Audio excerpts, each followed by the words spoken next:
Morning children, welcome back to online class, Artist Public School. Student of class 8, chapter number 4, History.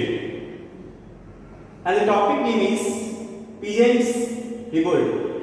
Now, let's have a look.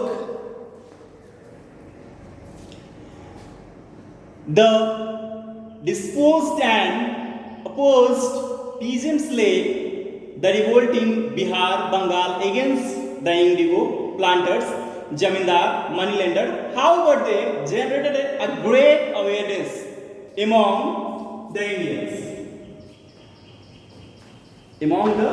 Indians. Now, let's see. चलिए आइए देखते हैं हम लोग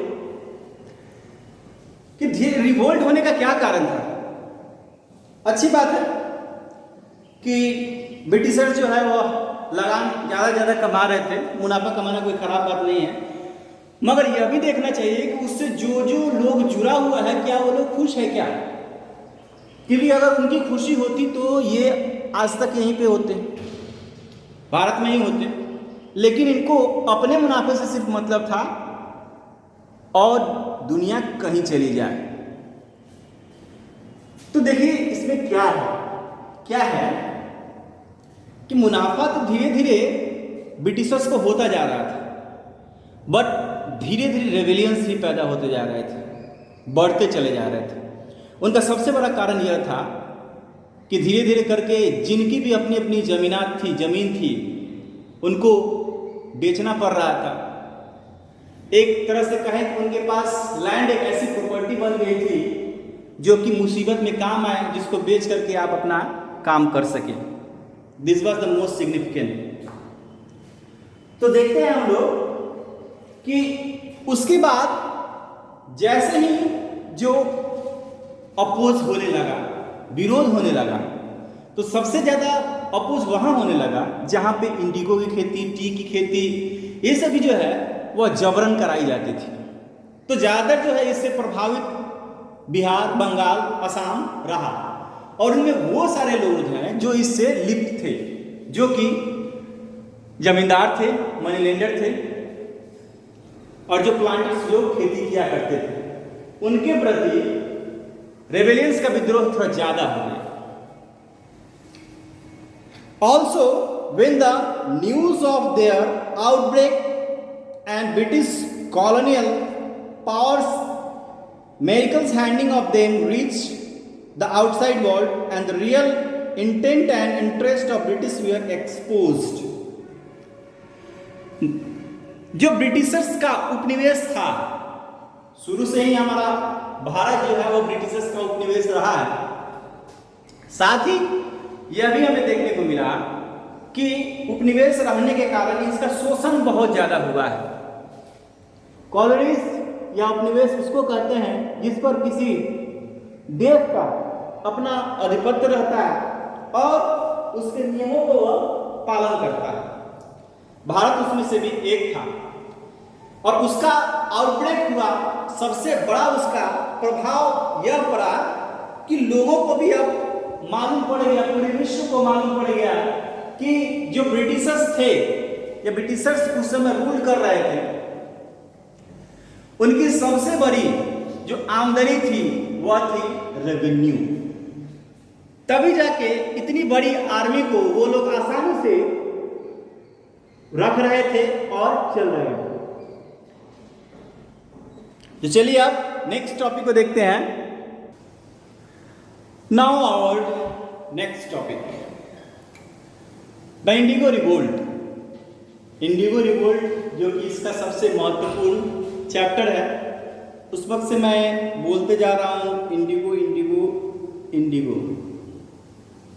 मगर इस Indigo का क्या मतलब होता है? देखिए, Indigo was a natural blue dye use for colouring clothes. जो नील हम लोग यूज करते हैं ना वाइट कपड़े में, जैसे हमारा कपड़ा पीला पड़ जाता है, या वाइट कपड़ा को और भी ज़्यादा थोड़ा सा चमकने के लिए हम लोग ज़्यादातर जो है वो इसकी यूज़ करते थे। उस समय ब्रिटिशर्स जो है वो ज़्यादातर वाइट कपड़े यूज़ करते थे। था क्या कि जितने सारे जो उसके आर्मी थे वो वाइट कपड़ा जो है वो यूज किया करते थे, और वाइट कपड़ा जल्दी ज़्यादा गंदा हो जाता था, तो उसको हल्के से गंदगी से बचाने के लिए जो है वो इंडिगो का जो है वो प्रयोग किया जाता था, ताकि कपड़े में थोड़ी सी चमक आ सके। आज भी आप कोलकाता वगैरह का पुलिस आप लोग जाइएगा देखिएगा तो वाइट में ही रहता है, वो खाकी नहीं पहनता है, थोड़ा सा वाइट ही रहता है। तो इंडिगो एक नेचुरल जो है वो कलर था जो उगाया जाता था। It was a export from India right from the ancient period. हमेशा जो है वह भारत से इसका जो है एक्सपोर्ट किया जा रहा था। India was the first crop to be grown on the British plantation as the British required regular supplying of indigo for its textile factories। जितने भी सारे ब्रिटेन के आपके फैक्ट्रीज थे उनको एक रॉ मटेरियल के रूप में सप्लाई करने के लिए इंडिगो का होना बहुत ही ज़्यादा जरूरी था, इसलिए उसके जितने भी जो टेक्सटाइल इंडस्ट्रीज थे उसके जस्ट बगल में इनकी जो है खेती की जाती थी और जबरन की खेती करवाई जाती थी। The indigo planters gave loans to the cultivator for the cultivating crop which they had to sell the various factories at low prices। Indigo plant जो है वो क्या करते थे, उसे जो प्लांटर्स थे उसे लोन दिया करते थे कल्टीवेटर्स को, जो रोकते थे उनको, और कल्टीवेटर से उसी को लोन दिया करते थे जो वो प्लांट सिर्फ प्लांटर्स को ही जो है वह बेचे, और वो भी फिक्स प्राइस पर, घट कर नहीं सकता है चाहे कैसा भी हो। एक तो जिस जमीन पर वो वर्क कर रहे हैं उस जमीन की उर्वरा शक्ति उतनी नहीं है, क्योंकि धीरे धीरे करके उसकी उर्वरा शक्ति जो है वो खत्म होती चली जा रही है। क्योंकि आप जानते हैं कि लगातार अगर हम किसी चीज की खेती करते हैं तो फिर हमारी मिट्टी की जो उर्वरा शक्ति है वो क्या होती है, कम होती चली जाती है। तो उसके लिए हमें करना क्या होगा, मिट्टी की फर्टिलिटी को बढ़ाना होगा। लेकिन मिट्टी की फर्टिलिटी को बढ़ाने में उन लोगों का कोई ये भी नहीं था, मतलब इंटेंस ही नहीं था। और उन लोगों का कोई अगर इंटेंस नहीं था तो जितने भी सारे जो कल्टीवेटर्स थे उनको तो प्रॉब्लम होता चला जा रहा था। तो देखते हैं थे कि the revolt was led by the rebellions. जो रेबेलियंस थे उन्होंने जो है वो रिवोल्ट स्टार्ट कर दिया। तो कैसे हुआ ये?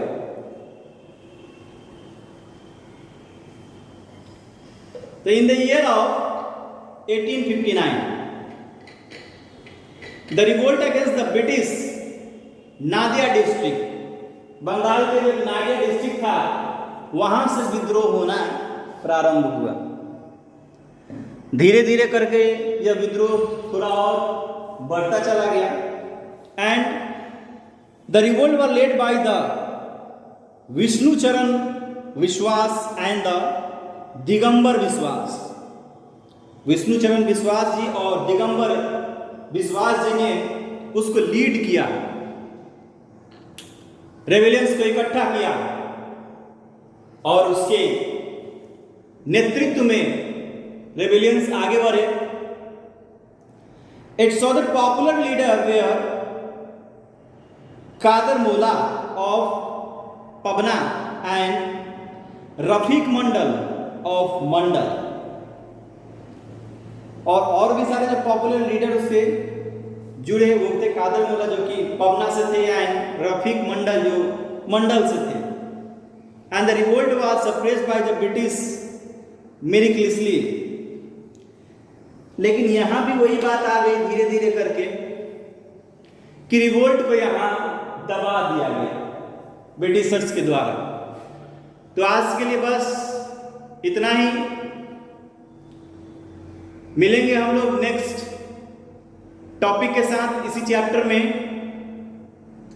तब तक के लिए बने रहिए हमारे साथ। धन्यवाद।